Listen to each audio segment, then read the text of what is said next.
Utah football prepares for the Rumble in the Rockies. It's a must-win if they want to play in the postseason.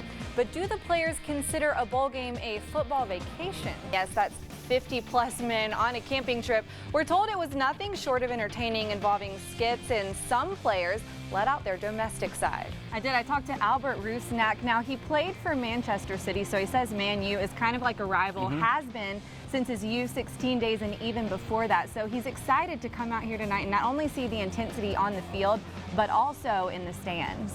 The Cougars admitting that they didn't know what they were capable of during the Portland State win and that things had to change if they were about to compete with the likes of the 9th-ranked team in the country, LSU. Friday night, Utah State and BYU will hit the gridiron in the Battle of the Wagon Wheel. And Rock Me Mama, a game that was predicted in the preseason to be an easy win for the Cougars, is now somewhat of a toss-up. Plenty of people showing his family admiration. You can actually see on the wall behind me signs that his players wrote about how he changed their life.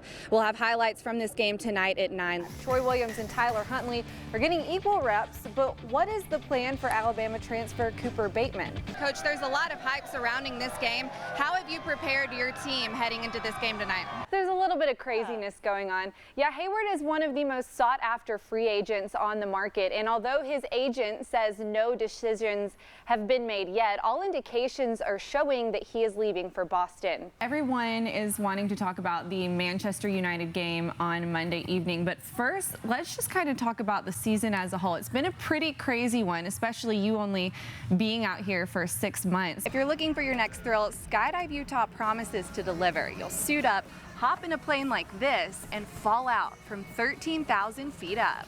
And a lot of people think that actually staying on the bull is the hardest part, but there's some other things you were talking about that go into this. Between the PGA Championship and RSL getting postponed last night, we've got a lot to get to right off the top. Heavy rains hitting our nation's capital Saturday, about halfway through Real Salt Lake's road match at DC United. And after 5 months of preparation since November's announcement of the club's NWSL edition, Utah Royals FC hosted their home opener against Chicago, which was featured on Lifetime. On deck for BYU is 6th-ranked Wisconsin.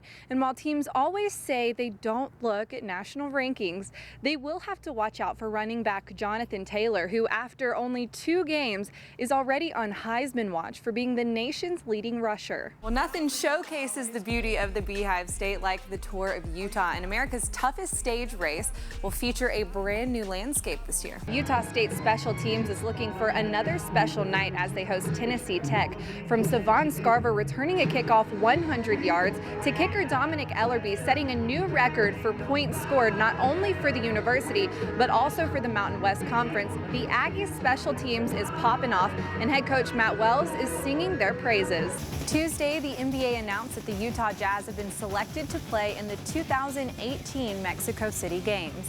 Imagine making a decision for your 11-month-old child that will radically alter the rest of his life. Difficult, isn't it? Hunter Woodhall's parents faced that reality when they chose to amputate both of their son's legs. 17 years later, he's setting state track records. Take a look. When I was born, I had a birth defect, so I had my feet, but it was just deformed in a way that doctors thought that I'd never be able to walk. So when I was 11 months old, I had both my legs amputated. A few months later, I got my first pair of prosthetics. And after that, I just kind of started, walking and then running and playing sports. Hunter struggled to adjust to his developing body and as a result wasn't taken seriously as an athlete. But he used that adversity as motivation to work harder, and it led to finding a passion for track. I started running 5K runs with my family just for fun. I went through a lot of bullying as a kid. I didn't really feel like I fit in anywhere. And then going into junior high, I thought that I'd join the track team. And at first, I was absolutely horrible. I was one of the worst on the team. But again, it was somewhere that I felt like I fit in, and I had a few friends on the team. And that's kind of where I found a love for track. First time I met him, we were going to a track camp, and I was a little intimidated because I knew that he was a pretty quick kid. Actually meeting Hunter and being able to be his teammate, I was just excited for the year, knowing that we'd be friends. Fast forward to his senior year, Hunter's resume holds 2 Paralympic medals, as well as the 200 and 400 meter state records. It's been a journey. That's all I can say about the records. And I've been fighting for them since 7th grade, and I've been working very hard every single day. And just now that it's actually here and it actually happened, it hit very hard and it's extremely emotional. To see that he got the offers finally, because he had worked so hard up to Rio with the hopes that after he went there, he'd be getting calls for scholarships, and he wasn't getting any. So to see that he had the choices to make where he could choose, and he gets to do what he always dreamed of, so it's amazing. Hunter Woodhall also became the first double amputee to earn a NCAA Division I scholarship in track and field when he signed to run for the University of Arkansas. In the studio, Rebecca Cade, Fox 13 Sports. Ethan Feinschreiber was diagnosed with autism at age 3, but thanks to Taekwondo, you'd have no idea. His mother got him involved in the sport because he needed more exercise and would be forced to interact with others. Almost immediately, she noticed a change. He felt more confident about himself. It helped him kind of come out of his shell.